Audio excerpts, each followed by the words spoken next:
இன்றைய வசனம் தியானத்தின் தலைப்பு நீர் என்னை உயிர்ப்பிப்பீர்.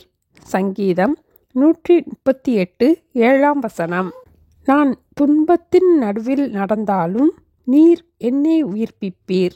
பல துன்பங்களை சந்தித்த தாவீது தன்னுடைய வாழ்க்கையின் அனுபவத்திலிருந்து இந்த வார்த்தையை கூறினார். நான் துன்பத்தின் நடுவில் என்று கூறும்போது தன்னை சுற்றிலும் பல துன்பமான சூழ்நிலைகள் சூழ்ந்திருப்பதை கூறுகிறார். துன்பங்கள் வரும்போதெல்லாம் தேவனை நோக்கி கூப்பிட்டார். மீண்டும் தன்னை தேவன் உயிர்ப்பிப்பார் என்று தேவன் மேலுள்ள நம்பிக்கையிலும் உறுதியாக இருந்தார். சங்கீதம் 85 6ஆம் வசனத்தில், உமது ஜனங்கள் உம்மில் மகிழ்ந்திருக்கும்படி நீர் எங்களை திரும்ப உயிர்ப்பிக்க மாட்டீரோ என்ற ஜெபத்தை வாசிக்கிறோம். ஆண்டவர் நம்மை திரும்ப உயிர்ப்பிக்கும் போது நாம் அவரில் மகிழ்ச்சியாய் இருக்க முடியும். மேப்பிள் மரங்களுக்கு பெயர் பெற்ற கனடா தேசத்தின் கொடியிலும் கூட சிவப்பு நிற மேப்பிள் இலை இடம்பெற்றுள்ளதை நாம் பார்க்கலாம். இந்த மேப்பிள் மரம் வெயிலின் உஷ்ணத்தையும் புயல் காற்றுகளையும் அடர்த்தியான பனி பொழிவையும் தாங்கி உறுதியாக நிற்கக்கூடியது. இந்த மரம் 120 அடி உயரமாகவும் 50 அடி அகலமாகவும் வளரக்கூடியது. இதை பார்ப்பதற்கு மிகவும் அழகாக இருக்கும். இது ஒரு காளானை போல ஒரே நாளில் வளர்ந்து நடக்கக்கூடிய காரியம் அல்ல. அது ஒவ்வொரு நாளும் மெதுவாக வளர்ந்து 200 ஆண்டுகள் வரை இருக்கக்கூடியது. ஆழமான வேர்களை கொண்டது. பனி பொழிவதற்கு முன்பாக இந்த மேப்பிள் மரத்தின் பச்சை நிற இலைகள் இளஞ்சிவப்பு, சிவப்பு, மஞ்சள், ஆரஞ்சு நிறமாக மாறும்.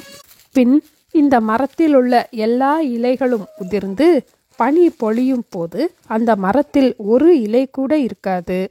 அதை பார்த்தால் காய்ந்து பட்டுப்போய் ஜீவனற்ற மரம் போல காட்சியளிக்கும். ஆனால் அந்த மரம் பனியினாலும் அழிந்து போகாதபடிக்கு அதன் தண்டுகளில் வேர்களில் அதன் சாரத்தை சேர்த்து வைத்து கொள்ளும்.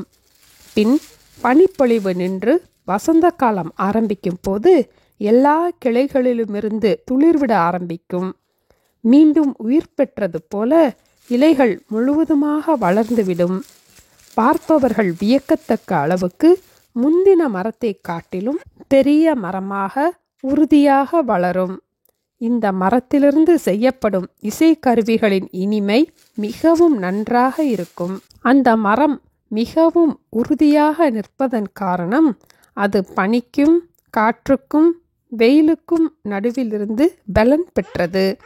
இதுபோல நாம் துன்பத்தின் நடுவில் நடந்தாலும் நீர் என்னை உயிர்ப்பிப்பீர் என்று ஆண்டவர் மேல் நாம் வைத்துள்ள நம்பிக்கையும் ஆண்டவருடைய வார்த்தைகளின் மேல் நாம் வைத்துள்ள நம்பிக்கையும் எந்த சேதமும் அணுகாதபடிக்கு நம்மை உயிர்ப்பிக்கக்கூடியது. உமது வசனத்தின்படி என்னை உயிர்ப்பியும் என்று 119ஆம் சங்கீதம் 25ஆம் வசனத்தில் கூறப்பட்டபடி நாமும் ஜெபிப்போம். நீதிமானுக்கு வரும் துன்பங்கள் அநேகமாயிருக்கும். கர்த்தர் அவைகள் எல்லாவற்றிலும் நின்று அவனை விடுவிப்பார் என்று 34ஆம் சங்கீதம் 19ஆம் வசனத்தில் தாவீது தன்னுடைய அனுபவத்தை கூறினார். நான் துன்பத்தின் நடுவில் நடந்தாலும் நீர் என்னை உயிர்ப்பிப்பீர். ஜெபிப்போமா? எங்களை நேசிக்கிற எங்கள் அன்பின் ஆண்டவரே, எங்களுடைய வாழ்க்கையிலே நாங்கள் எந்த சூழ்நிலையில இருந்தாலும் நீர் என்னை உயிர்ப்பிப்பீர் என்ற நம்பிக்கையோடு நாங்கள் இருக்க எங்களுக்கு கிருபை தர ஜெபிக்கிறோம் அப்பா.